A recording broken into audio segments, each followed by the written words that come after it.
Okay, let's maybe start. Sorry, we're just a little bit late, one or two members coming from other meetings. But if there are any members of the public watching, welcome to this public board of Northumbria Healthcare Trust. So just wake up. Melissa, just in time. Apologies for absence. Apologies for my review, Cindy's coming and Alison there. Okay, that's good. And we've got the minutes from the previous meeting. Those of us who are present, true record.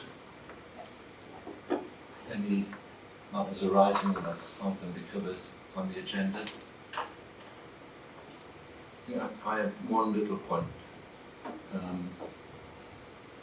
which was, same point I just made it. Jim, I noticed that there's a desire to include carers in our evaluation of our services going forward, Joe, and I guess that is in hand to do that. Yes, I'm just in the process, in the process of developing a carer strategy and the trust which will include that, and we're consulting with carers on the development of that strategy. And that kind of fits with our approach to co-design and inclusion. Yeah. That's good. Anything else from the minutes? Okay. The action log is empty. Doesn't mean to say we've got nothing to do. Plenty to do, I think.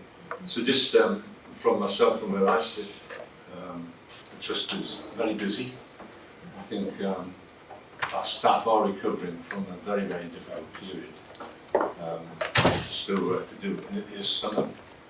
I think sun's shining outside, but and things normally do get better and feel better in the summer. And I think you can just see that some of our statutory measures are improving. With our acidic, they always improve in the summer. Winter's coming, and we need to be ready for that. And I think you'll find as we go forward over the next few months, there are pretty clear plans in place for dealing with winter, but it will be difficult. I think on meeting those standards, though, you should recognise that we've had a lot of industrial action affecting the trust, and I'm sure Jim will touch on it. We've managed that, I think, with care and with appropriate prioritisation. So from where I sit, it feels good. I think the trust is in a strong position, it's got plans, knows what it needs to do to get through and get back to normal service as soon as we can.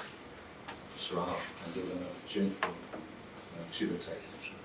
Thanks, Alan. And just to add to that, I'll just draw out two or three things. So first of all, let's not forget we had bank holidays, industrial action, etc., during April there. So quite a bit of disruption for colleagues to work with, and they did it, I think, not just effectively in terms of managing the disruption, but manage the whole relationships together, which is a really important thing. We're all going to work together long term, and I think the way people responded and respected the right to take strike action, industrial action, but also very focused on safety in the future. It's really, really powerful.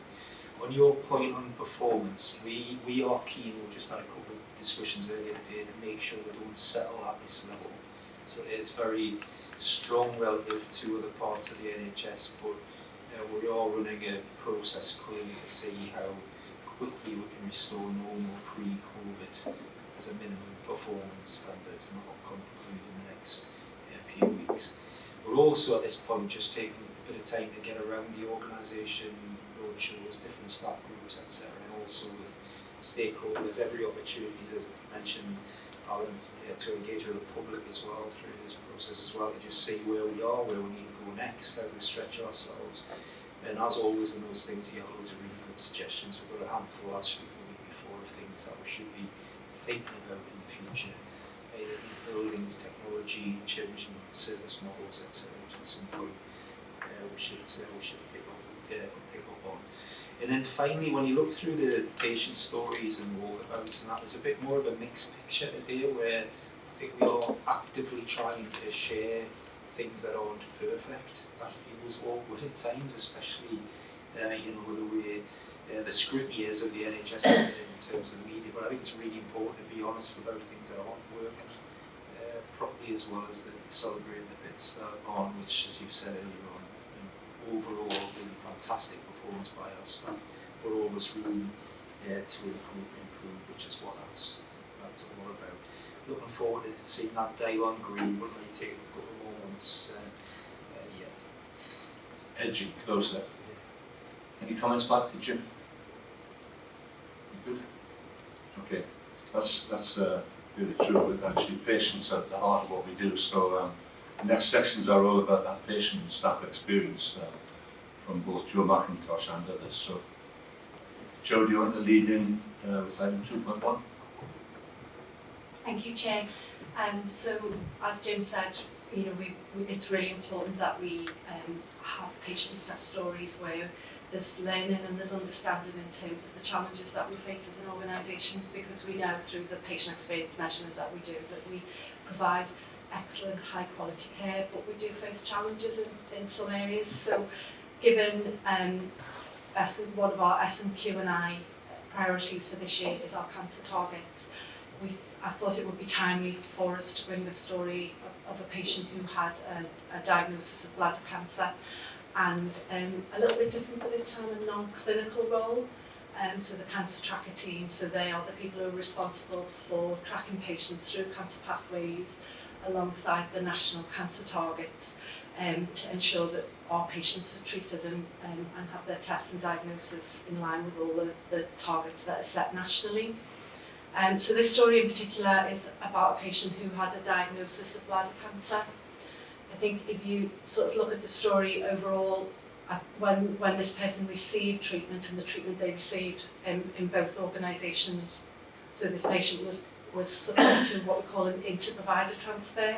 So that means that some of their treatment for their cancer was done in another local trust, and that treatment, that patient the trust shared the 62-day target, which is 62 days for treatment for cancer patients, irrespective of the cancer.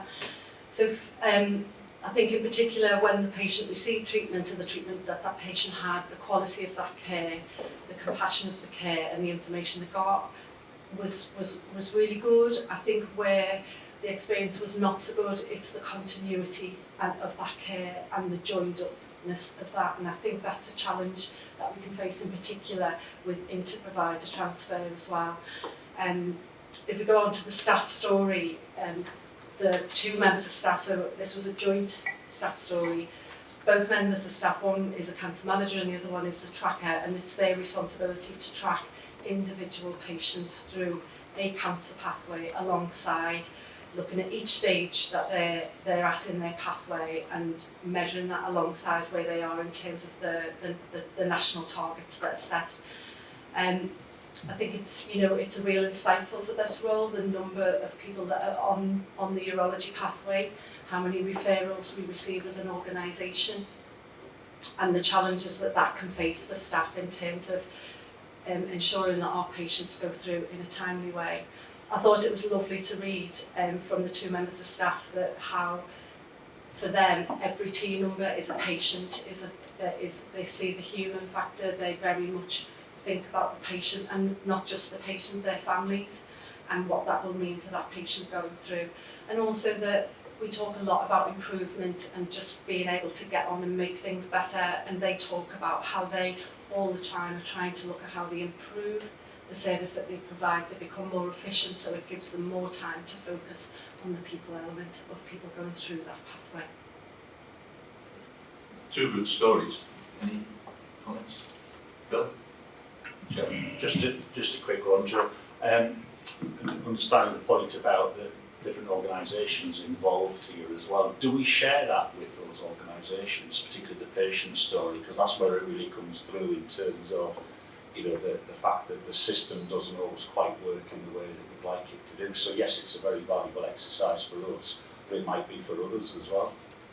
Actually, we haven't, Phil, and I think that's an excellent idea. So yes, because we have the patient's permission to do that. Yeah, so, I think that would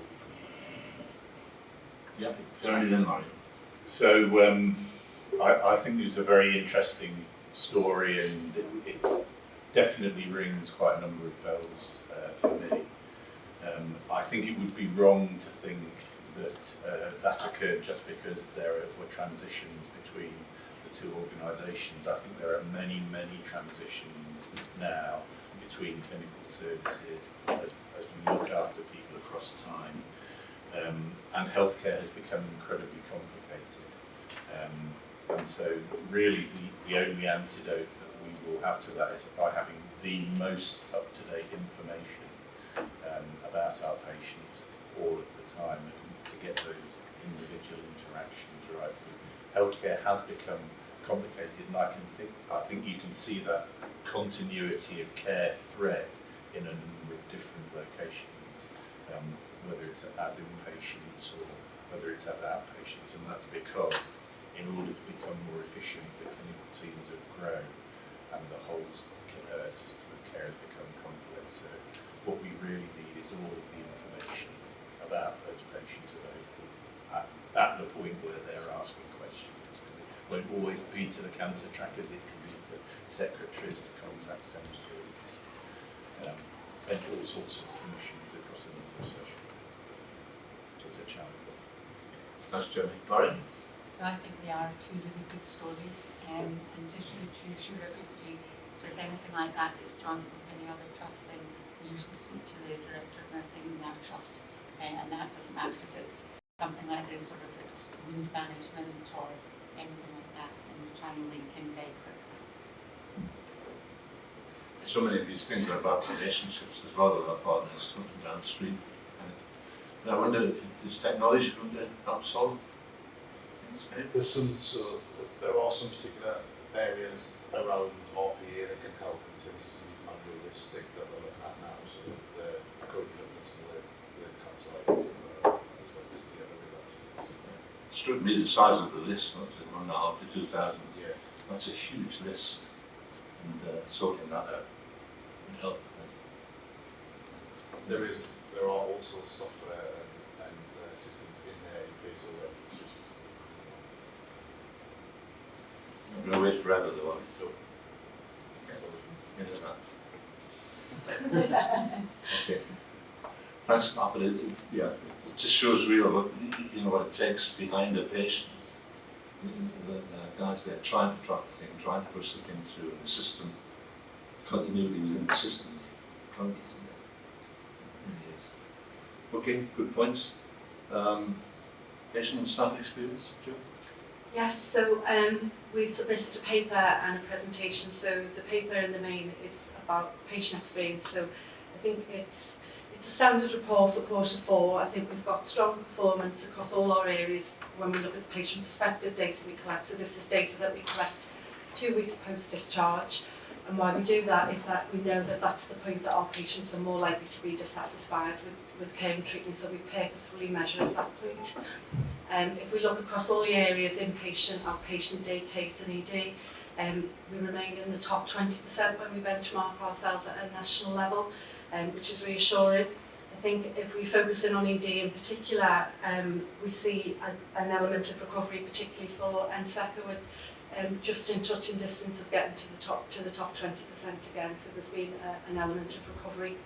We have seen a little drop in response rates across Q4, and we're not really sure the reason why, but we've recently changed our methodology from Q1 this year in terms of SMS messaging for our participation, and we'll be able to send out much larger volumes, so we're hoping to see an increase in those numbers going forward. So if we go on to staff experience, so we've got a presentation for that today. So we've just finished our latest local staff experience survey that run across the whole of April. Again, we had the most amazing response rate. I've never failed to be surprised. We talk a lot about survey fatigue and staff and patient experience, but I have to say, up to this point, we don't see evidence of that. We see really good participation rates. So we had nearly 4,300 members of staff taking the time to complete the survey. Again, we stuck with our core staff experience themes. We looked at sustainable engagement, emotional wellbeing, and then the NHS England engagement questions that every organisation asks on a quarterly basis. And then in partnership with our public health team, we asked, and it was quite a long survey, the health needs analysis questions, which are really important because they help to inform the health and wellbeing strategy for the organisation. So I think it's a really positive story. We've just talked about coming out of winter into summer. With the exception of the top question, tools and equipment, we see recovery across the board when we compare to the last survey in January. If we compare in all three areas across from April 22 to April 23, we're not back to those levels, but we've definitely made some excellent headway to get back to exactly the same period the year before. To just focus in on tools and equipment, we've done something a little bit different on this last survey. We've actually provided staff with some drop-down boxes to give us a bit more information about actually what does tools and equipment mean to me. Because it can be, as you can understand, quite subjective, so trying to understand what that means. So we've done the first level analysis, and it's at the moment it's IT and staff, but we need to do a deep dive analysis, and then what we're able to do then is split that down into teams so we can really understand which teams are saying what about this particular question in terms of improving that. And similarly, when we look at emotional well-being, right across the board we see, particularly on this one, some statistical relevant change and improvement. So being happy that they've chosen this career or job, being the person that you would want to be at work, which is something we would all want, and feeling invigorated after making a positive difference to others. I think these are the things that are really important to us in our day-to-day work, whether it be patients or whether it be our own team members. And again, when we look at the average score, there's been a relevant change as well in a positive way.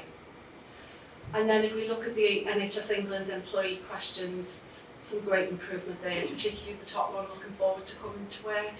5.5, and a statistically relevant change, being able to make improvements happen in my area of work. And we're seeing lots of away days happening. I know personally I've been to one for ED, I've been asked to go to ambulatory care, I'm doing that this Thursday, I'm doing respiratory medicine, and if I base it on the ED one, there was lots of enthusiasm in the room, there was lots to talk about how can we make things better, and really lots of motivation. And I personally can say I enjoyed that afternoon and come away fully motivated, and we're doing some work off the back of that in patient experience in ED and staff experience, some bespoke measurement to improve. And then we've just put the comparison with April there, because we couldn't fit it all on one slide. But you can see we've still got a little way to go when we look at the same period last year, but definitely heading in the right direction. So we've put some run charts on there just to show over time our average scores. We're getting to the point now where we'll be another few points and we'll be able to do some SPC charts, which will just give us some real relevance in terms of the upper and lower control limits and see where we're sitting. So I'll just quickly flick through those. You see that one in particular is quite flat. And then in summary, just the number of responses. As I say, I'm so grateful for staff, because in particularly this one was quite long when you added the health needs and analysis in there. So we did get a few comments about that, but people did complete it. And we had some real significant improvements. And our working with teams often continues. We've got some great work going on at the moment. We're working with pharmacy, with the contact centre, as I say, with ED, ambulatory care, respiratory medicine. We're about to start some work with the orthopaedic secretary. So there's some real good buzz around improvement and improving things not only for ourselves, but just as importantly our patients. That's it. Thank you. Comments back to Joe? Kate? Thank you. Joe, just on the response rate, so I agree it's great, but I think there's probably pockets in the organisation where we've got 0 and 1 or 2 people filling it in. I think it'd be great for the next one that we just track that and really focus on those areas that actually haven't responded in the past, and it'd be great to show that through workforce committees, just to see that we're not always getting the same people responding, and we're just getting into the pockets of the organisation. Yeah, absolutely agree, Kate. And one of the other things we do is when we work with teams where we see a lower performance, we start with the response rate. So if it's a low response rate, we say that's the first action, is to get the best response rate that you can get. So yeah, I absolutely agree. Yeah. Phil? Yeah, just to add to that, I guess one of the things that can persuade people to participate is if we can evidence where we've done something because of the survey as well. Because a lot of people don't feel, well, nothing's going to change, whereas we do act on it. So I think the more we can demonstrate that, the more likely it is we will get more people to participate. Yeah. Vision. So just on that, Phil, we have the ED away day that Joe refers to, one of the big themes that came out, and it comes out in the staff, I've seen first sight of the deeper drill down with the our own internal staff experience data is around IT. So I think it happened on that same day as the themes were coming out. David identified somebody and they said this is what they would want, to sit in the department second week this week to actually be all real time, because it was that classic because of rotational shifts.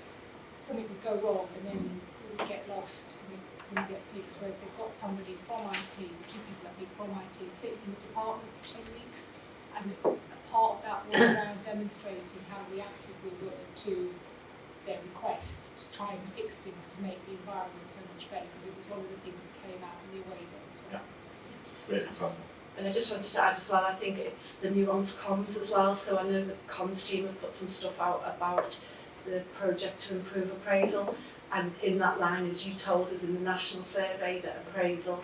And so it's about referring back to what staff have told us when we're also doing the improvement actions, so that staff can see that actually we've read, we've listened, and we're in the process of doing something. So I think it's referring back to surveys when you're in the process of doing things through your comms, but also of seeing things actually happen as well. So I think there's 2 parts to that. It's really good to hear you mention appraisals, because that means we're getting really deep into what people are saying. Now, I think for myself as well, it's great to be at 70%, but the real learning's in the 30%, which is kind of where you're looking. And you keep doing that. You might know about 70%, but you'll learn a lot. It's really good. Any other comments for Joe? Excellent, keep it up. Right, so we've got some board walkabouts. The first one was done with Moira and Marion. Moira's not here today. Marion, would you just cover Yes, that, because it's maternity and we have a CQC inspection. So Moira asked me to update you on this. So 2 visits, one at maternity at NSEC and one at ANIC. First of all, the one at NSEC. Obviously we had a lot of work done to the reception area in the birthing centre. It's much better, but we still can do just a little bit more, so we're looking at that. We've got a little group set up for that. Everybody was very welcoming, it was clean and tidy.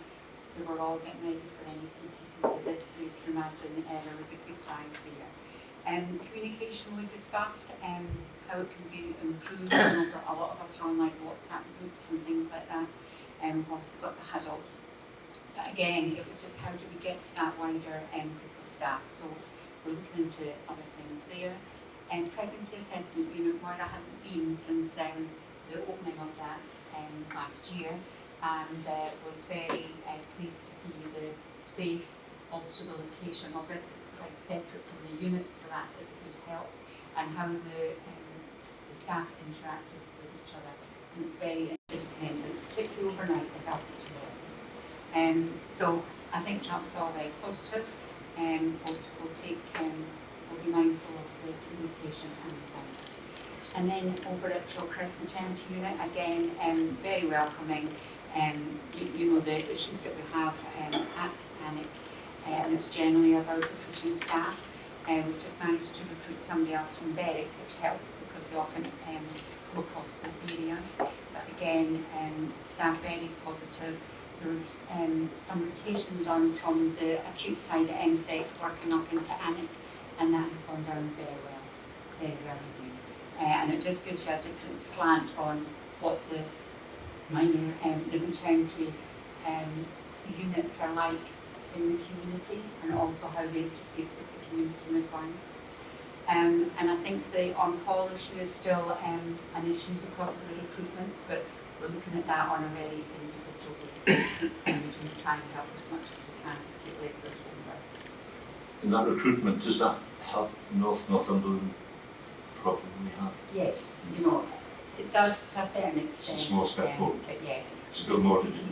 Keep trying to get extra recruitment.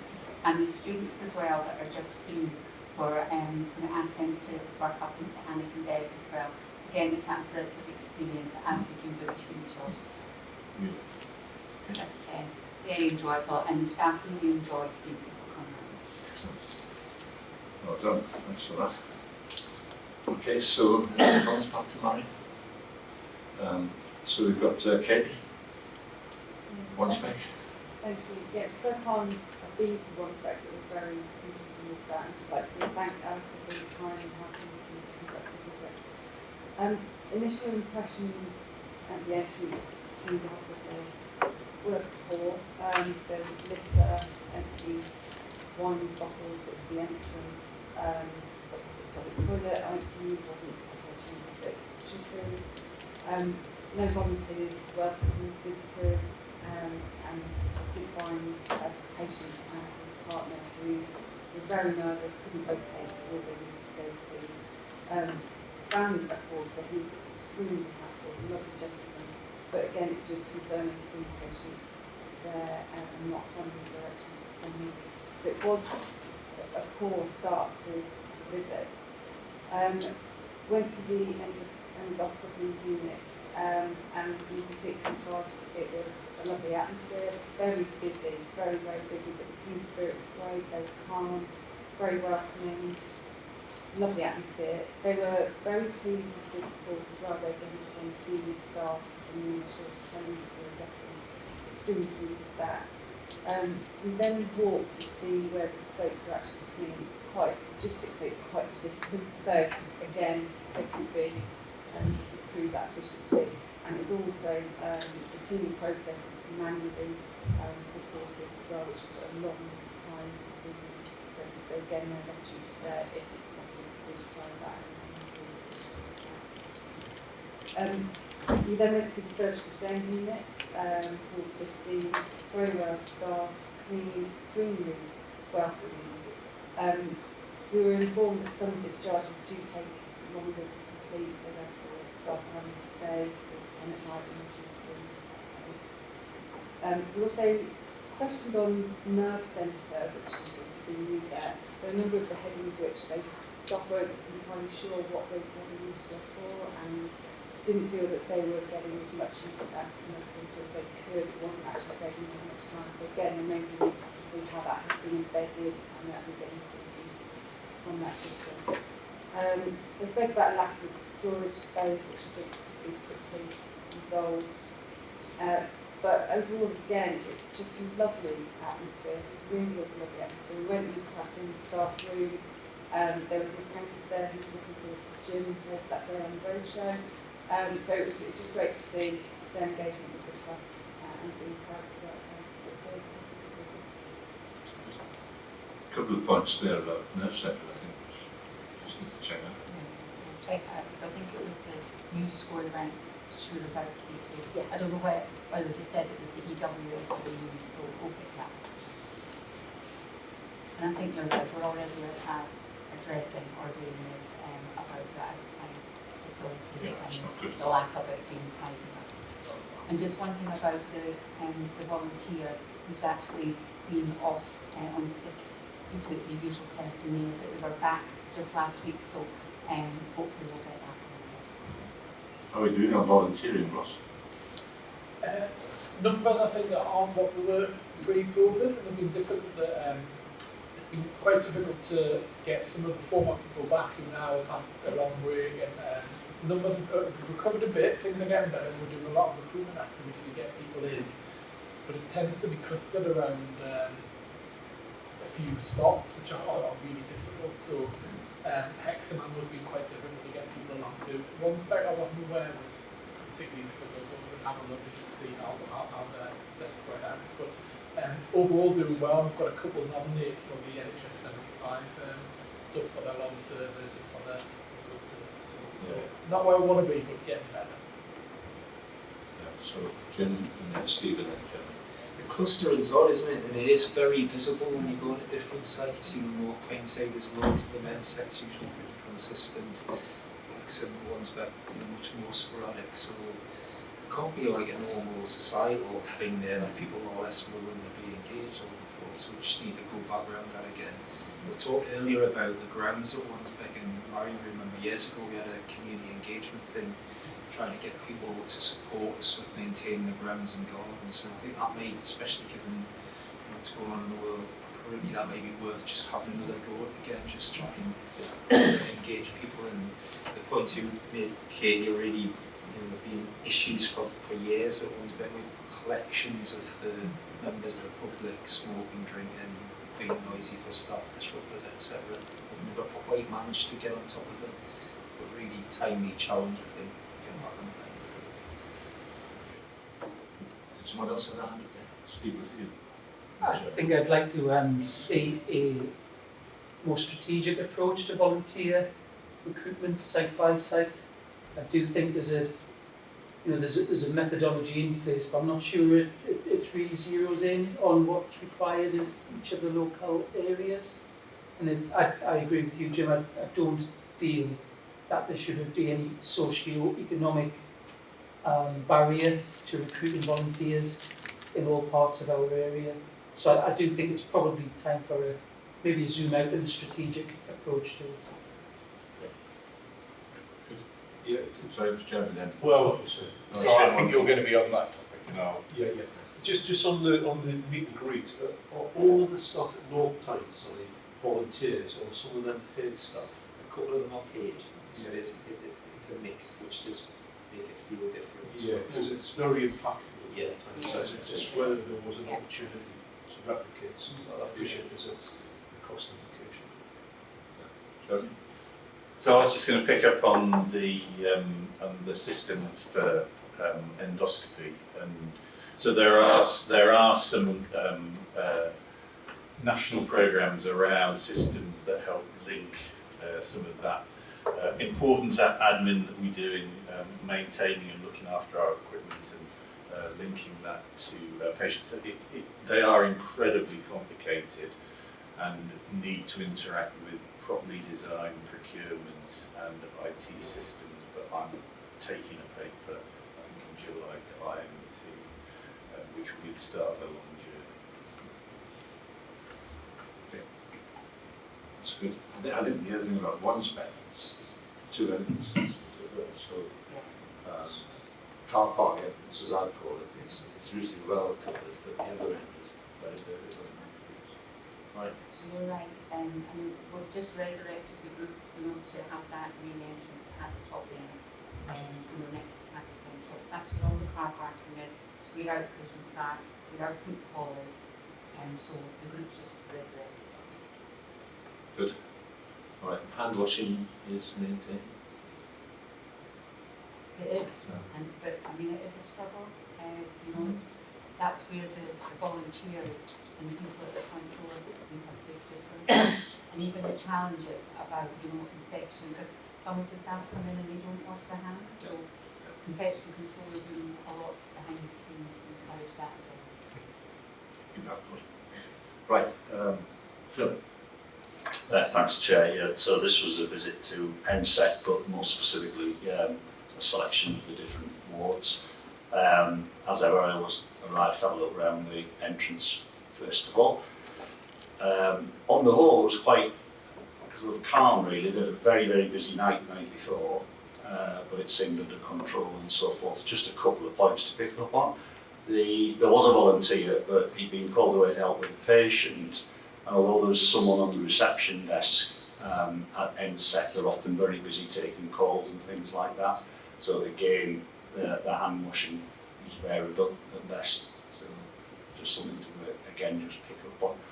And for some reason, every time we go there seems to be a problem with the toilets, or the gents' toilets at least anyway. And again, half of it was out of order, so I think we could probably just do with a focus on the FM piece around that, because obviously when it gets busy that's going to cause more problems. Anyway, main purpose was the ward visit, accompanied by Elaine Henderson, Director of Nursing, so again thanks to her for the time that she gave me. A very impressive visit to the wards, I have to say. Went to the gastro ward, Ward 4 first of all. The layout, if you haven't been, is that rather than kind of one long ward, it's in two or three separate pods for most of them. And I think it works really well as a system. You kind of get the focus of the team on each pod. That works well. You've got different receptions, and it's it's quite sort of calm, collected, and so forth. So patient areas were nice and clean. Fantastic patient feedback, all displayed up on the board and so forth. So that was very, very impressive. I went to Ward 9 as well. The only comment coming out from that was it would be helpful to have more central pharmacy storage if possible. I suspect everyone probably asked for that, but it was about trying to avoid any excess stocks being held on the wards if we can. I did actually meet one of the new overseas nurses, Maria from India. She'd been there, I think, about 2 or 3 weeks, but settled in very well. And she said how much the team were very supportive of helping her in her new environment, so it seems to be working very well, that. And then finally, Ward 6, elderly medicine. So enthusiastic, the people on there, it was just great to go around and see. It's run by Claire and Jane, the matron, the ward manager.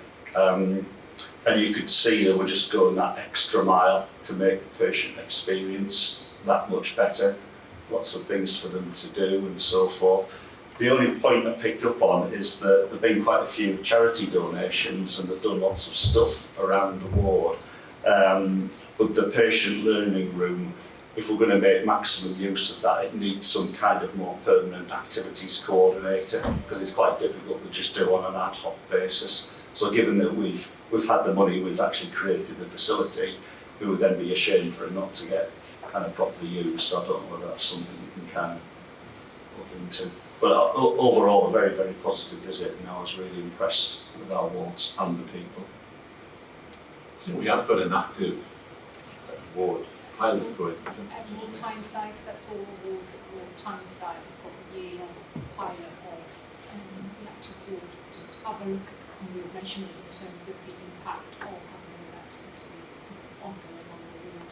I guess the slight balance for NSEP Ward 6 is they're only there for a very short space of time and then people have moved on, but that doesn't take away from the time they are there whether they are well enough to interact, patients are well enough to interact, and we should try and provide support. So Yeah, I mean, clear about that. yeah, I understand that point, yeah.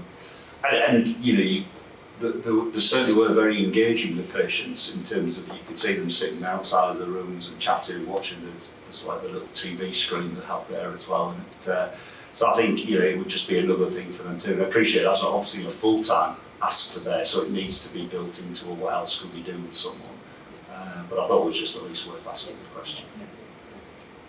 Cool. Joe? Yeah, it's just to add, I suppose this might go back to the strategic volunteer development, because it was a good few years back now, but I was involved in a project in North Tyneside which is around volunteering and activities with patients, and that was a really successful project where volunteers would come on and do activities in the day room with patients, particularly those who didn't have any visitors, and it worked really well, so that might be something we could have a think about. Yeah, good prospect. Okay. Report, Phil, thank you. So it was Ruth Collin who did North Tyneside, but she's not here today as well, deserted us. But please was going to cover that. Yeah, very quickly. So Ruth and I did a visit at North Tyneside. It was 4 o'clock, so there were some areas that I was going to say were winding down in terms of their activities. So we went to outpatients. It was relatively quiet for the outpatients department that allowed both Ruth and I to have a wander around without interrupting consultations. There was only one thing that Gemma, who is the sister on there, who pointed out that we used to have 2 entrances into outpatients, and one of them has been locked on the back of COVID. It became the exit only, and a request, which I think Gemma's picking up with the estates team about opening that up again, just because it allows ease of access for people, in particular going to the cardiac investigations unit. We also went to the oncology day unit, and helpfully, not so long ago, Ruth and I did Wandsbeck Oncology Day unit. So it was quite a nice comparison to do the North Tyneside site as well, and very, as you would expect, very impressive. The unit has a lovely feel to it. The staff extremely engaged, the garden well used, well looked after, and really nothing in terms of a want for anything, because they have what they need, and they did point out, Debbie, who's the unit manager on there, made a point of saying they now see patients for quite significant periods of time because the treatments are so much longer now than they ever used to be, and that they form long-lasting relationships with those patients. So that was a very positive visit. And then helpfully we were going up to Ward 24 afterwards, and I showed Ruth the unit. We were reminiscing a little bit what we used to be in, which was she couldn't believe that we had ran oncology day unit out of a tiny, tiny room, which the respiratory specialist nurses are in now. So that was a good way of having a look at how far the unit has come on, how it's expanded, and the numbers and types of patients that we see through there now. We also went to Ward 22, which is a stroke ward, and I know Ruth has written on here that this ward is of the old style, but I did point out to her it's the old style but one. So it was not so long ago one of our newer wards, because they're both 22 and 23 were put on, added onto the North Tyneside site at a later date. In the days of the old PCTs, they were known as the Intermediate Care PCT wards. They've subsequently changed their function a little bit. I think it was very evident that on a particular day we were there on Ward 22, there were some very poorly patients who had suffered quite significantly from their stroke. One of the things that the sister pointed out who was on duty that day was around visiting, and it's probably timely that we go back round the whole visiting discussion again. Some wards have open access. In particular, Ward 22 said they struggled with the open access because they try and schedule in all the therapy requirements at set times of the day, and they find that sometimes patients are off the ward when the therapists are coming. So there's something that we just need to, I think, unpick both with the team and whether there is something we can do about making, if wards want that, a bit more measured in terms of some of the visiting. And then finally we went to Ward 24, which was the last of the wards at the North Tyneside to be refurbished. And again, helpfully Ruth had been on there previously to visit friends, relatives, and she could really see the stark difference and the impact that has made. And remember, this is just phase 1 works, but what a difference it makes in terms of how happy the staff are on the back of it, the environment, the patients, it's much brighter, really positive impact. And I think it was really good to see how much that's lifted staff to be working in an environment that is far more pleasant than it was before, and it hasn't really taken that much. You know, put bathrooms in, you've changed doors and changed lighting, and that in itself has made a huge difference both to staff and to patients. So that was a very positive result. Good. A good story. The ward refurbishments have worked really, really well this time. Good. Any other comments there? Good visits, keep them going. Keeps you grounded. Right. Performance. 5-year strategy. Who's the Ross or Vision? So I can. This is the 5-year strategy that's already been approved by a board. This version is the public version that will be added to our website, and it's got the various infographics on it. We would expect to see some of those infographics will be used in our communications across the organisation. So it was really just for the board to know there are no surprises in there in terms of it's everything as discussed. Good pictures. And Law, we follow with the programme of staff comms as well, so we've got a kind of good plan of different visual things to get that out of staff, and that'll be ongoing as well, just to get that out to stakeholders. It's fully available on the website. It will be after this. It's good. Good effort, that. It's a good story, but no, right. So, yes.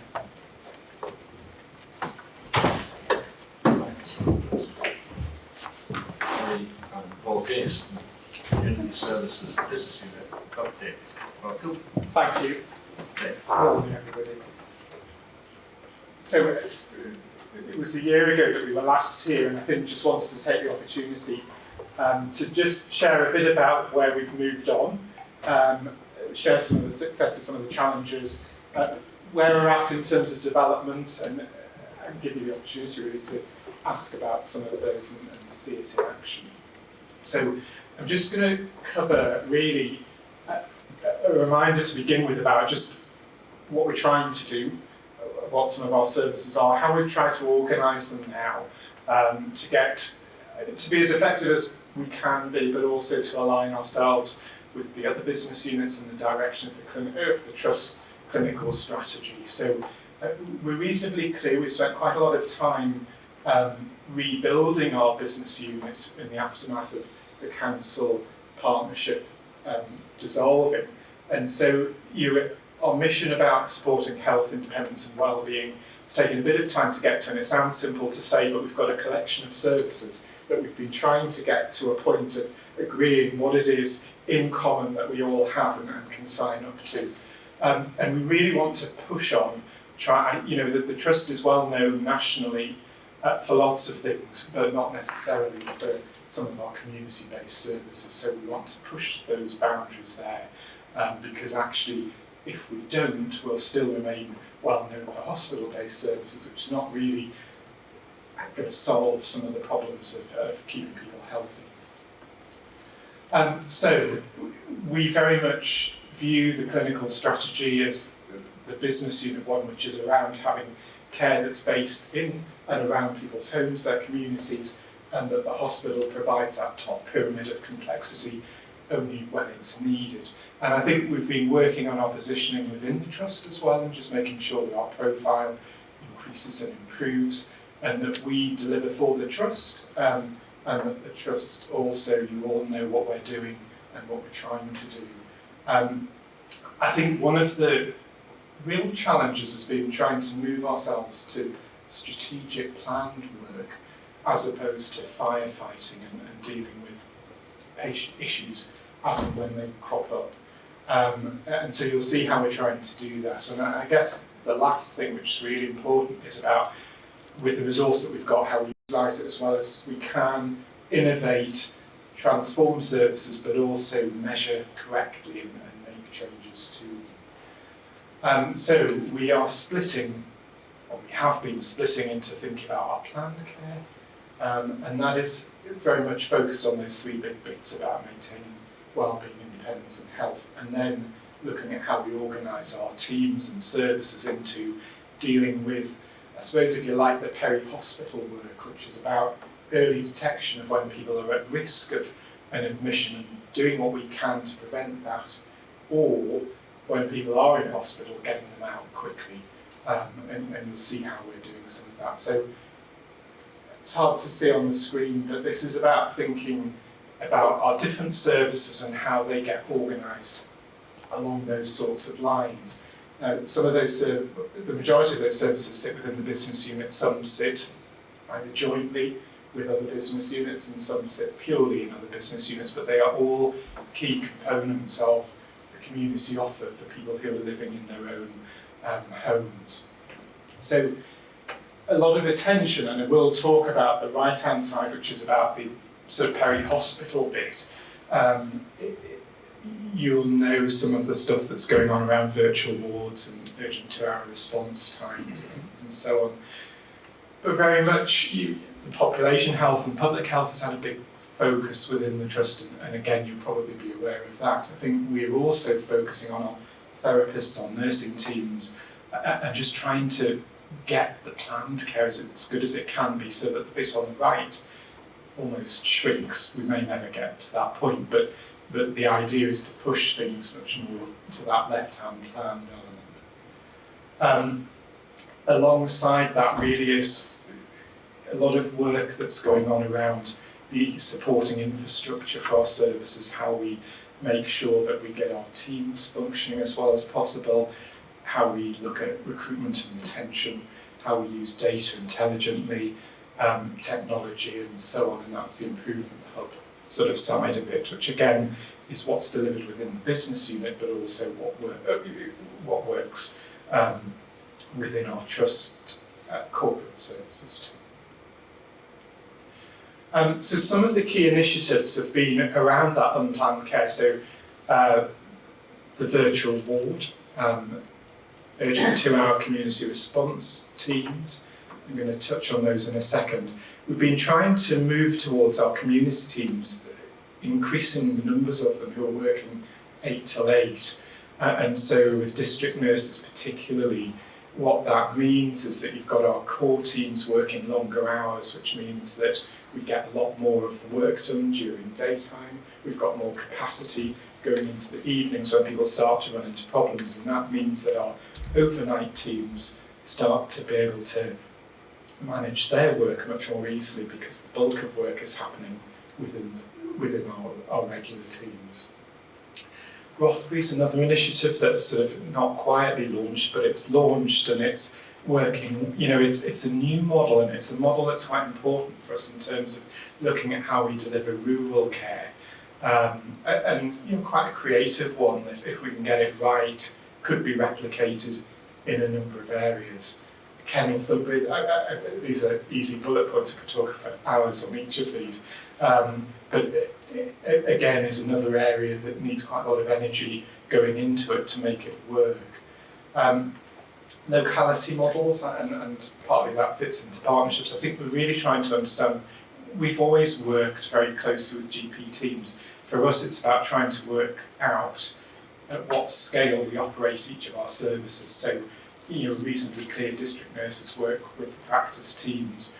With PCNs, it's then about some of our specialist services, our therapists, how much of that works at that level, and what we need to operate more at a county level, borough level, just for relationship building, but also efficiencies of getting our sizes right.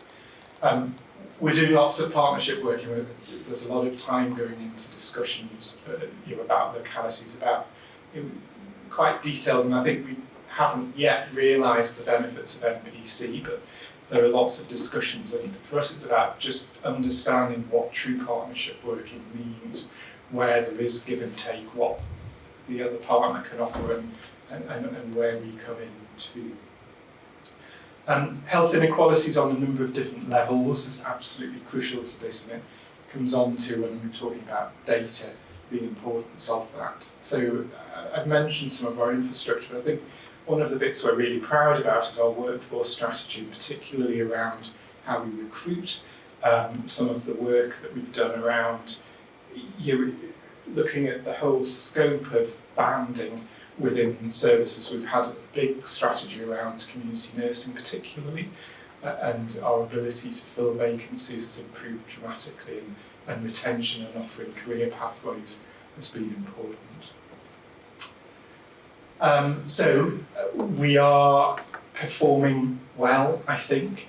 Well, not I think, I know we're performing well. There are a couple of areas that need a bit of improvement, which I'll touch on,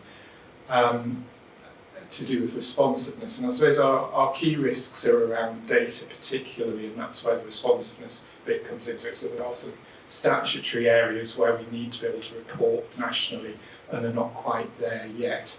But I think more from a delivering and developing services point of view, we're making progress, but we'd like to do it in a much higher notch.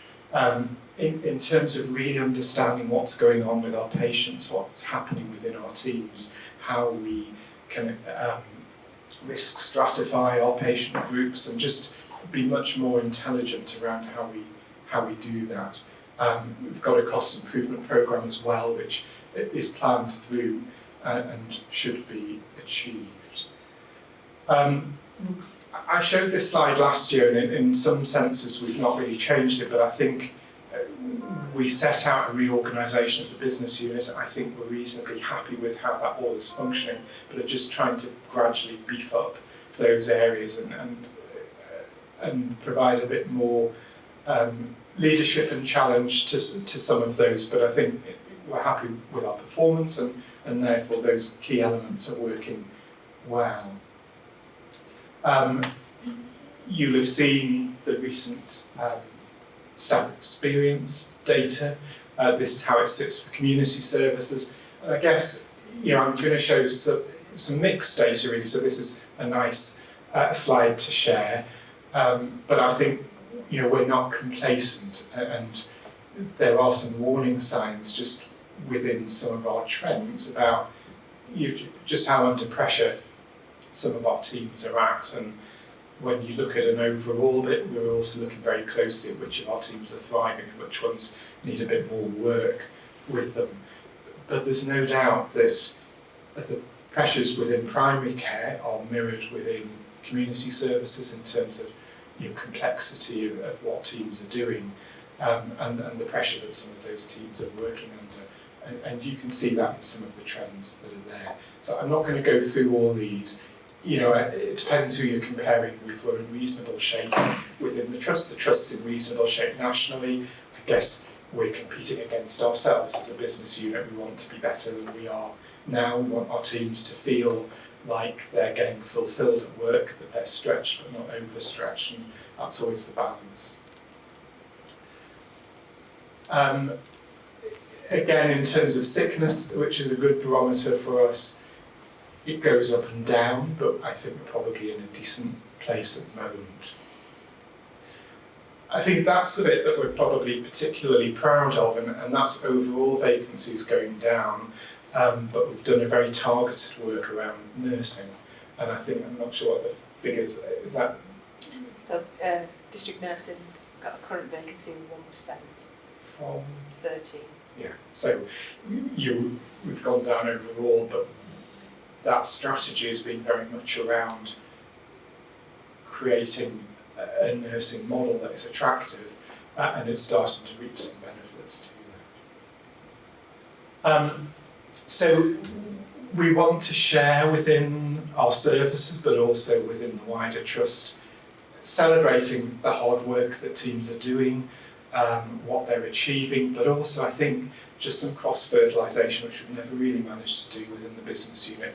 It's hard on the face of it to see what sexual health and tissue viability or some of the other services have in common with each other. But what they do have in common is that some of their workforce models, some of their leadership models, some of their improvement projects, how they use technology, are all there, and they're all doing lots of really exciting things. So having an event like this has been really important to us to share some of that learning and challenge others to do that too. So that was a success for us. There have been a number of initiatives, so the new wheelchair centres opened, and that offers a really good one-stop shop for people who need that, and that makes people more independent. So it's really important. Rothbury, I've mentioned already, but that's taken a lot of hard work within the trust to get to where we are.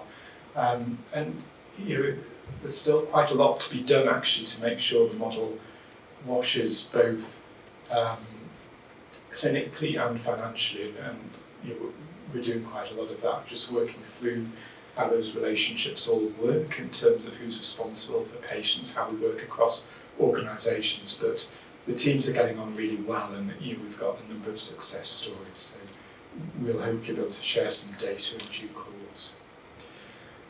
Single point of access, so that's just down the road, and again is a key bit of our infrastructure of trying to coordinate where calls come through, how we track and monitor people in the community, how we use intelligence, how we get referrals in, how we manage those referrals quickly and effectively to intervene so that we can avoid hospital admissions, but more than that, to keep people well when they're vulnerable. Our virtual ward, it's taken quite a lot of building up and working through some of the systems to make them safe, but I think we're really, really excited and positive, not just within community services, about what it could achieve. So these are just some of our projected numbers of where we might get to. But for me, virtual ward is about a concept, and it's about the principle that we can manage people who are a bit more vulnerable in a different setting if we've got people and intelligent systems to do that. And so some of that, it's probably two groups of patients. It's some, which is where the initial virtual ward is focused, who are in hospital now, but who could be managed elsewhere if we've got the right setup, or we're delivering hospital type care at home. But I think there's a bigger group, which is a group that are at risk of hospital, who are vulnerable and unstable, and if we can monitor those and intervene quickly, we can push them towards the planned care elements of our service. So that is developing at a rate of knots. And some of the technology and the way we use virtual systems will transform what we're able to do. So this is something we're piloting at the moment, which is a small device that people wear. If you think about how much time our healthcare assistants on the wards and in people's homes and measuring people's blood pressure, pulses, etc., it is hours and it's multiple members of staff. So we're using this at the moment with a few members of staff within our teams wearing them. And it's tracking their vital signs, it tracks if they fall over, it tracks all sorts of things. And we're just seeing how well it works, but I think if it works in people's homes, it could work in hospitals, and it can transform things. So this is what we see at any one time. There's a kind of well-being and public health benefit of seeing how many steps people are doing. We can track if people are being lazy for a few hours. We can look at all sorts of things. So it's just getting the balance between Big Brother versus being helpful. So, just to sort of bring it to a close, where are we now? I think as community services, we've been through quite a difficult time, but I think we're much more self-confident, and I think we've got a clear line, a clear strategy of how we want to develop and where we want to be. We've got good relationships and are engaging both commissioning but also providers, and I guess that's where we're going to see probably some of our biggest change over the next few years is our partnership working, particularly with the PCNs and how that might move. Our performance, our staff and patient experience is high. We obviously want it to be better, but we're starting. We're not starting. We're in a good place to improve from. We've done quite a lot around cultural change. I think that over the last 2 or 3 years has probably been as big a focus as anything about leadership, about openness, accountability, and working towards increasing our integration within the trust. Last year, I don't know if many of you remember, I spoke quite a lot about sexual health service, and I said that we were worried about it. We were worried about the culture, we were worried about how it worked, that it was lurching from crisis to crisis, and I described some of what we were going to do. So we had an external review that took place, and that didn't tell us anything we didn't know, but it was really helpful for the staff to feel listened to and to corroborate what they were feeling, and there were all sorts of issues within that. So we're in the middle of, we're towards the end of probably a series of quite significant change within that service. So all of the leadership, clinical and operational, has changed. There's been a lot of infrastructure work around how they come together, how they meet, how they agree and co-produce their strategy involving patients within that too. They've made huge strides in terms of even just their access to their services, about operating on extended hours, about their feeling. And I hope that if you were to go and visit that service, you would find that staff on the ground feel it's a much more positive place. So part of the openness that I'm talking about is being quite honest when services aren't working as well, and if we can't sort it out internally, looking at external help for that too. So the areas where work is in progress, I think we've made big strides in our digital change, but it will never satisfy me probably, but I think just in terms of having electronic records for community-based services, we've got a long waiting time to get services on those, but it's doing more than that. I think metrics are at the heart of it, and unless we've got the electronic systems that do that well, we're not going to be quite where we want to be. Clinical leadership I mentioned last year as well, that still remains the case within our business unit, that we want to develop that more. We want to shift some of the access of that out of hospital and working a bit. We've had some quite good discussions with Bijou and colleagues around care of the elderly, which is a big focus for us. But there are others too. So we're developing our nursing and AHP leadership. We also need some medical leadership within the business unit too. So I think that's, just to mention and plugging another event we're holding in September, which you're all very welcome to come to. And that's it, thank you. Excellent. Very good. Phil? Just an observation really, Paul. I attended the event last September, I think it was, along with many other board members, and it was excellent.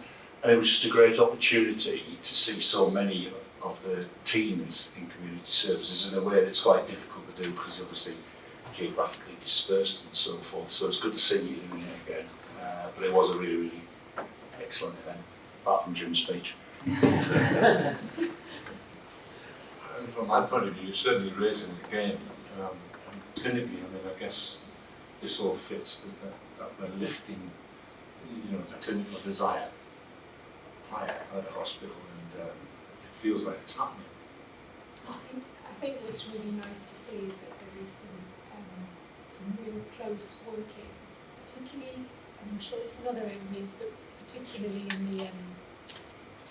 the elderly care arena, between the 2-hour urgent community response, the elderly care teams and ED. So I know last weekend I was around ED and they made a point about how the 2-hour urgent community response number is their new best friend kind of thing, because they can just see it's almost like opened up a whole new way of working for them that they couldn't connect before, because it needed to be very easy. They needed to be able to ring one number. So the single point of access, for example, that coming on board has already shifted the mindset, which is on a journey, no doubt. But I think that and the conversations we had a couple of weeks ago about how do we put some elderly care, geriatrician, clinical leadership into the pool, it's all in line with the way the clinical strategy is moving. But you can see it's on a journey, but the tank is starting to shift, which I think is a real positive to the team as well.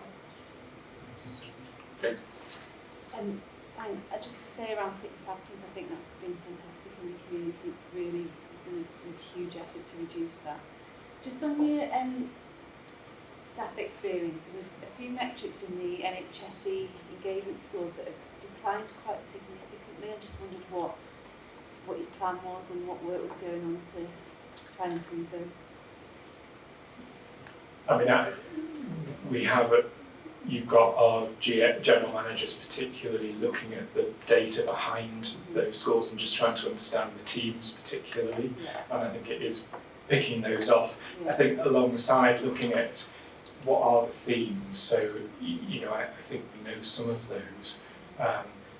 So it's partly trying to look at what is our working model and what flexibility can we offer. I think one of the challenges within community services is we've got quite a lot of different services, and so some of the things that are causing issues for them are very different, and that's why we were almost trying to do it service by service and look at those areas. And I suppose what I hope you'll get from us is that by doing that, when we look at things like sexual health or district nursing recruitment, we can tackle those and improve them, and that's similarly the approach that we're looking at. Joe? It's just to say, I was trying to have a look as we're in the middle of doing business unit and team level results. I was trying to look at last week's data just to see if the scores have improved, but I know when we came and I did the presentation, we talked about particular teams, and I think that's the beauty of staff experience. It reveals straight away that the board said, actually, we know about this way, we're doing this way. So yeah, I think I was reassured by that one. Yeah, a great presentation.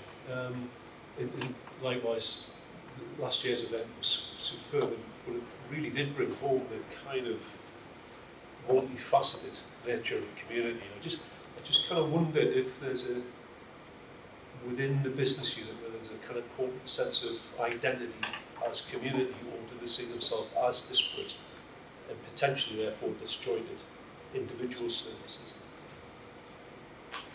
I mean, it's a good question, and it's one that we've grappled with, really trying to create an identity. I think, if I'm honest, it's probably a mixture. I think some will see, and I think Biju's point about things like the virtual ward urgent 2-hour community response have given us real levers to have a profile shone on us, and so I think there are lots of services which would see themselves as integrated and across the trust, where others, and that's where something like sexual health might fit in, sees itself as its own service that has been passed a little bit from pillar to post, or between different organisations, and trying to work that through by encouraging the leads to become part of things like the Clinical Plus group and attend those wider things that make them feel part of it. Because I suppose what that event did show to us and to them hopefully is that although some bits may seem very different, whenever you've got problems in services, it's the same challenges, it's the same bits around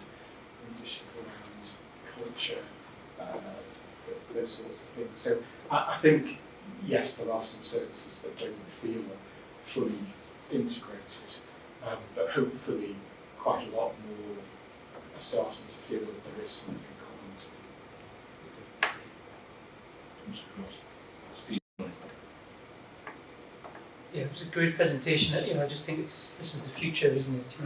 We really need to make sure we get this right. And I sit on Safety and Quality and Improvement Committee, and we often kind of get updates, and there's often maybe sometimes an underlying concern around about office space and location. And I just wonder if we've got a sense, if we're working in locality is the kind of locus of everything, have we got a clear sense of what a future-proofed exemplar office environment or working space environment would look like for our localities, rather than trying to squeeze ourselves into whatever's available, just have a real vision for what it could look like, not just for now, but possibly in the future too. Yeah. I think the hub model would work really well, and so on the back of some of the developments in NSEC and the Health and Care Academy, we're really keen to move into that Brockwell space and make that a community hub where we put all of the senior team together, finance and HR, so staff could come to us and see that as that's our space and replicate that in other areas around both Northumberland and North Tyneside. We are slightly disadvantaged at times that we don't want to disrupt working alongside our GP colleagues. Some of our GP colleagues would really not welcome us moving teams out, they like to be co-located. Some areas we've had challenges with the buildings and they've had to move that out, and it's keeping the different models all aligned really. Thank you. Good. Thanks. Alan? Yeah, I'm interested to hear more about your 2-hour response thing, sending people out. I mean, I'm sure you are evaluating it. Can you give us a flavour of how many admissions it saved, how many deaths it's not caused, or can you just give us a flavour of what the outcomes are? So it's in its infancy, Alan, to be honest. But some of the work we do with it already in terms of 2-hour urgent response, so we know that we respond within 2 hours for people who've got block catheter or end-of-life care. And we're just capturing that data now where we never captured it before, and then bringing on other services. So there's 9 clinical conditions that they want us to capture in terms of data, like frailty and falls and carer breakdown. And we're just working through how we capture that through the 2-hour urgent response, single point of access. I mean, when they're doing their 2-hour response, do they kind of unblock the catheter and just leave it, or do they look around and say, is there a trip hazard here, all that sort of thing? So that's core business for community staff. I would say it's... Yeah, but if they're being sent specifically because of the blocked catheter, do they automatically do check out this? I think yes, because it's their core business. They're entering someone's home. They're not just going in to do a task. It's that holistic approach. I think the other thing which probably isn't captured yet, and it's always going to be hard to capture because it's that prevention admission. How do you know that you've prevented admission if they haven't been admitted? But anecdotally again, ED will talk about, because of the single point of access which relates to it's open 24 hours even though the clinical care might not be in terms of the clinical triage. They're saying that we would have admitted somebody previously, but because we know there's now somebody either going to go out in 2 hours or somebody going to go out and a message going to be passed on and be prioritised for tomorrow morning, they're happy to say, you don't need to come in tonight. I think it's that bit that's quite difficult to capture from a data point of view. But I think from a qualitative information point, that's absolutely starting to come up. We're going to need to be helpful, I think, to try and find a way how we can capture that. But I think media consultants aren't shy in coming forward in terms of what does and doesn't work, and that does seem it's still gaining momentum in terms of everybody, but there's a big number to say bring this number in the handover room now, so it is sort of being reiterated across the I think ultimately we're going to have to look at those 9 conditions and look at the admission rate per population and just see what impact having it done does on that.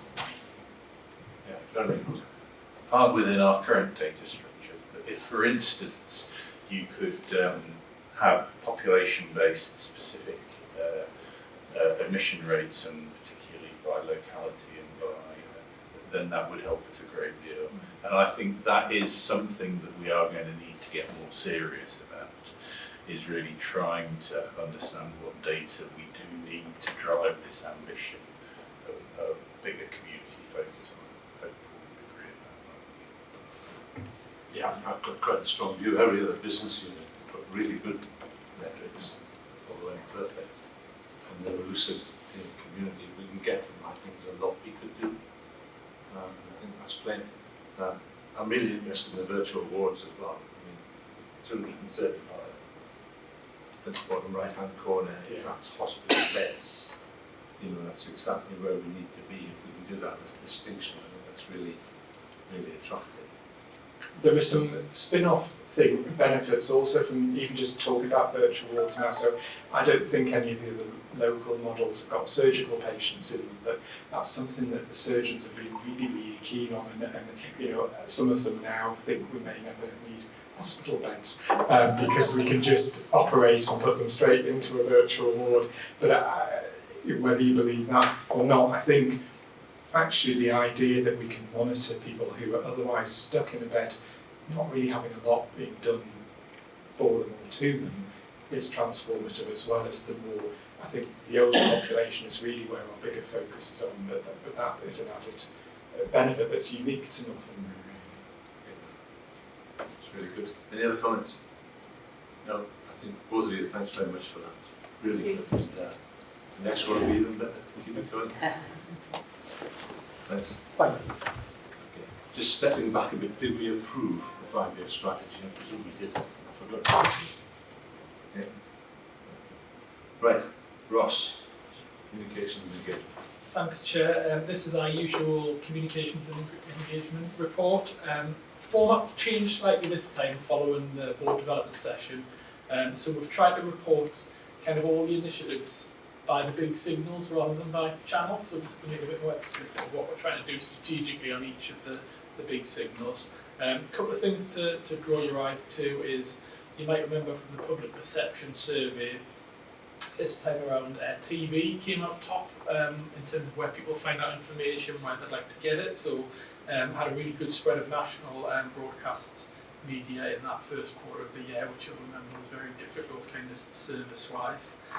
Our strategic pivot onto videos go really well as well, so lots of you have been involved in some of the videos, and kind of little vignettes were filmed, and we'll find that people are much more likely to watch a brief, 1-2 minute video than they are reading quite a lot of information, so that's a big part of what we're trying to do. And again, the staff engagement, internal communication has been really important during this period, and again, we'll go through them all, but a big pipeline of stories and information around all the various things going on. Last couple of pages focus on CSR and the community promise, and that's becoming increasingly integrated and important to the work we're doing. And the last page really just gives a flavour of the volume of campaigns and messaging and information we're trying to deliver over that period. So I think just in summary, all the arrows seem to be pointing in the right direction, and there's a really big volume of work gone on in that quarter. So happy to take any questions. I guess for me, nationally the NHS has taken a beating. Not just the industrial action, but the general feeling, having come through a very difficult pandemic. What are we doing to tell the stories that we're on our way back? We're going to get it right, and we're going to be there for patients for a long time to come. I think part of our strategy has been that kind of openness and honesty that we haven't always seen kind of around some of the issues we're facing. We've invited media crews in, we've spoken to the external media, we've done lots of engagement on social media, and I hope sort of within the big signals there, we've picked out some of those really key initiatives that we've been trying to promote. We've got a really strong focus on the next quarter as well. Right, Kate?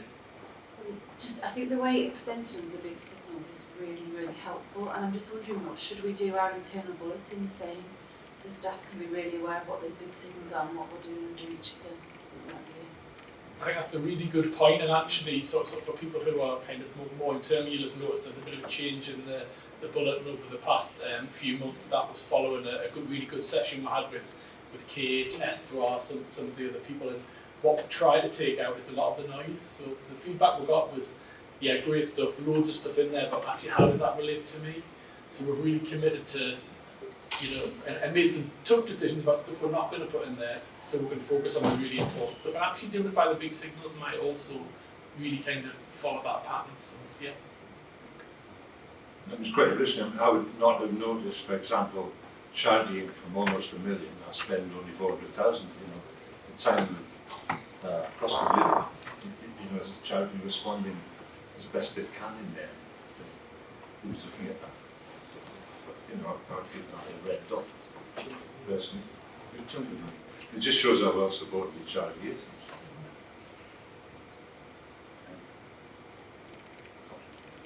Right. Okay, so let's do a seat. That's that lost. Right, Alison. Hello. Emergency preparedness. Are you prepared? I'm very prepared, Chairman. I think you have all had the report a little while, so hopefully you have all read it. I don't know if anybody's got any particular questions or any areas where you want me to clarify, but I am actually reporting that the emergency preparedness is substantially compliant.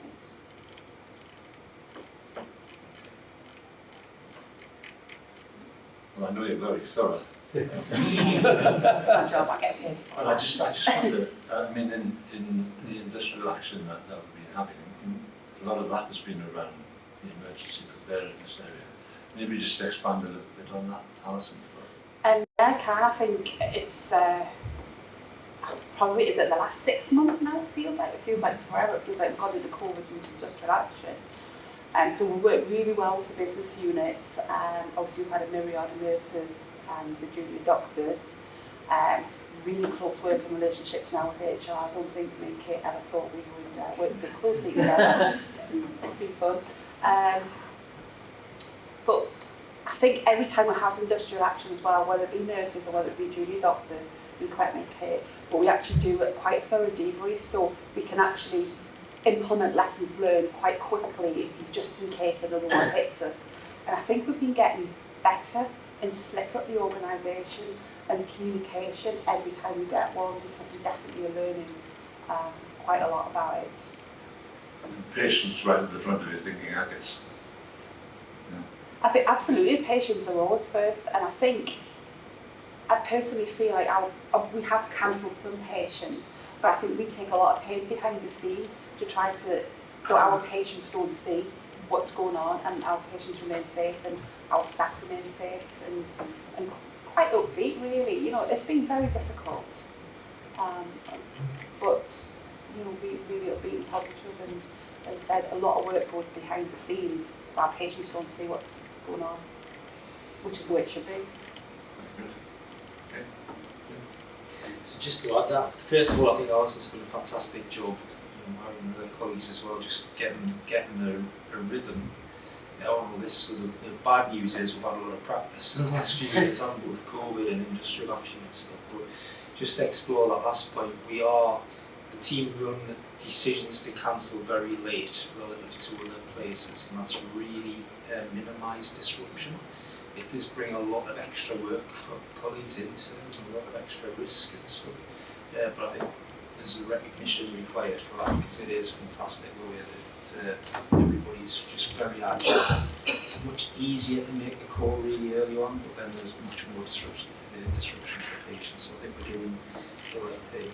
And I think what's really visible is the way we sort of escalate, de-escalate really smoothly now. Everyone's just in a very nice sort of routine of opening the valve, closing the valve. But again, it's really easy to keep these things escalated for much longer than they need to be. So there's a very strong reflex to de-escalate as quickly as possible as well, which I think just shows how it's how strong and healthy the system is. Strange times really when you have to learn how to de-escalate as escalate. Goodness me. I think Jim's right. I mean, you do an magnificent job left, right, centre, and it's all about preparedness. And hopefully, you don't have to. And teamwork, I think teamwork is really fundamental in all of this. And we've got some really good working relationships with teams across the board, whether it be IT. I think we've got really good relationships with IT, they're doing downtime, obviously HR, the industrial action, NHFML now as well, because, I don't know, doing some power works or something like that. So I think actually we've got some really, really good links now across the business units and we work together very well. That's really neat. I think Andrew's got a comment on this. Yeah, well, I was just going to draw attention to the digital angle on it as well, just because I think the story's changing a bit, isn't it, in the sense of just how dependent we are on everything now. So I think it feels quite different from a few years ago. So I always look at this sort of through that lens as well. And I think especially where quite a few of the incidents you've called out at the end are, and I think a lot of those are kind of end-of-life things that we had a plan to replace that we've been kind of, we knew we were going to struggle with. And so there's been probably more IT and telephony things in there than I would like to see, but I feel assured through IM&T committee and through the work we've done, a huge amount of effort between you and digital services that we're in a good place on that. I don't want to be overconfident on it, but I think this gives us really good assurance, so I think that's really good. Well done, we just need to stay on it. Yeah, I remember last year Moira and I attended, Oh, it was exercise big waters, wasn't it? and I mean that was driven by the digital thing. I was amazed how people just knew access to the data as it was, and then drove from there, whatever the incident was that was causing it. But it was one of these two rooms we were in, and it was just astonishing. They all just went to the desktop or whatever it was, and then they were off, communicating with each other across the room through the digital network. But that's the top of a flagpole as well, so we need to make sure we don't fall off, whatever that means. I've still got my paper copies in my work around. It's just the paper and not the desk. Yeah. Excellent, okay.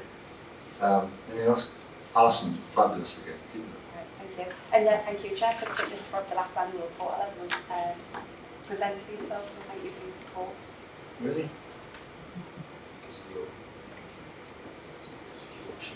Well, yeah, you'll be next. Very sad. Sorry about that. Thank you. Fine. Okay, governance, regulation, CQC, Ross? Thanks, Chair. This is just the usual CQC compliance note on stakeholder engagement. We fully meet all the standards in there. My team, Joe's team, are increasingly working together to make sure everything's all integrated together and we've got that single story. I think one thing to note is around online and virtual engagement still really strong, and we've built that through COVID and people's ability to talk to us that way. But we do want to try and get back to face-to-face where possible. The Berwick stuff and the colposcopy are probably two really good examples of that, but it's still a little bit of an uphill battle, and we're finding that people probably aren't quite as willing or able as the ones who are to do face-to-face, but we are really pushing with that and getting out and about to try and meet people in their own community. No problems? Just something that CQC in general, just let me know that. Regular contact with CQC on most things all the time. We have regular engagement events with CQC, and in addition, if they have any queries in between regular contact, just to try and respond in a very timely way. And then if there is anything as well that comes up internally, we are the first flag. So we hold that no surprises relationship with them, which I think we really appreciate. That's good. Right. Okay. I think that's the end of those. The next item is under item section 6 out of all ASTOs. For the Commissioner Assurance Visit Report. Yeah. So this is really just for information. It's already been shared at S&Q, but thought it was worthy of Trust Board to note. So this was an external assurance visit by the members of the ICB to visit ED in particular, and they were looking, and they commented particularly with regards to patient experience, facilities, environment, staff and training development, and you'll see that it was a very positive report, and I think the team took a lot from it as well. That's good visible. Right, I'm happy with that. Okay, and the others, learning from deaths, nursing report, safety. Notice on Jim's dashboard, on the red spots, his staff moves, nursing moves, and it's not Jim's dashboard, nursing dashboard. And that's something that's going down, I think, so it makes it much more comfortable for our staff. Maybe not quite so much this month's report, but I'm very much hoping next month will be quite different. And financially, I'm not sure, at the last board meeting, it was 2 months ago, so we didn't say how last year turned out. Just for the record, we should. Yeah, thank you, Chair. Just to confirm, we achieved all our financial objectives for the last financial year, included a service in line with the plan, and had a response back from the ICB and how it would overall financial position. Okay. Okay. Anything else on item 6? Good. Any other business? Can I just say 2 things about the CQC visits, if that's okay? So we've had our maternity visit, it was a national visit just for maternity. They visited last month, visited Hexham and NSEC. A couple of things that we need to look into about on the whole. The initial feedback that we had was very positive, and we took a number of things away of good practice from our teams. So they were very pleasant, very welcoming, and very interested, which was really nice. And then last week we had a JAG accreditation visit. This is from the Joint Advisory Board for GI work. Again, that was Tom and me and the whole team looking into all the stuff sort of endoscopy wise. Again, a very positive visit. Hopefully we'll get the report in 2 or 3 weeks' time, but again, went away with some good practice. A couple of things that we'll have to do very quickly, and that's to give an update on our surveillance backlog, which we're already doing, but we'll send that information to them. And 1 or 2 bits about the state, which is in. Sounds like 2 good visits. Particularly well done on maternity. It's a hot topic, and you very much need to be on top of it. Excellent. Anything else? Good meeting. Everyone had this say. I thought actually the community business unit could have taken the whole session. There were enough questions to ask in there. It felt very much like to me there's a future, a different future out there. It absolutely fits. And the word ward refurbishments, we just need to keep doing them because they're changing the culture as well as the look of the place, it seems. Okay, I think we'll leave it there. There's no public apparently attending, but if you're watching it afterwards, I hope you enjoyed the meeting, and we're always available for questions through the website. Thank you very much. The meeting's closed.